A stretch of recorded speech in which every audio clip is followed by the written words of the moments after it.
क्या आप जानते हैं एक ऐसी कहानी जहां भगवान को कर्ज लेना पड़ा और आज भी करोड़ों लोग उसे चुकाने में लगे हैं।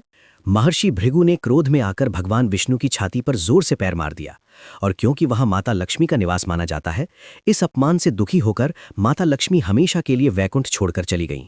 इसके बाद वे पृथ्वी पर आईं, जहां दक्षिण भारत में आकाश राजा नाम के एक राजा थे।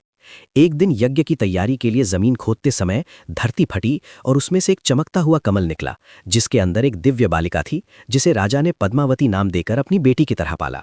उधर माता लक्ष्मी के वियोग में भगवान विष्णु अत्यंत दुखी होकर उन्हें खोजते हुए तिरुमाला की पहाड़ियों पर पहुंचे और एक चींटी के टीले में बैठकर गहरी तपस्या करने लगे।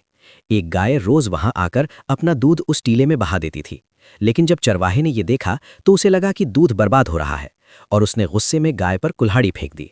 तभी भगवान विष्णु बाहर आकर गाय को बचाने के लिए वो वार अपने सिर पर ले लेते हैं, जिससे उनके सिर पर गहरी चोट लगती है और वहां के बाल हमेशा के लिए झड़ जाते हैं। ये देखकर उनकी भक्त नीला देवी अपने बाल काटकर भगवान के घाव पर अर्पित कर देती हैं, जो तुरंत उनके सिर से जुड़ जाते हैं।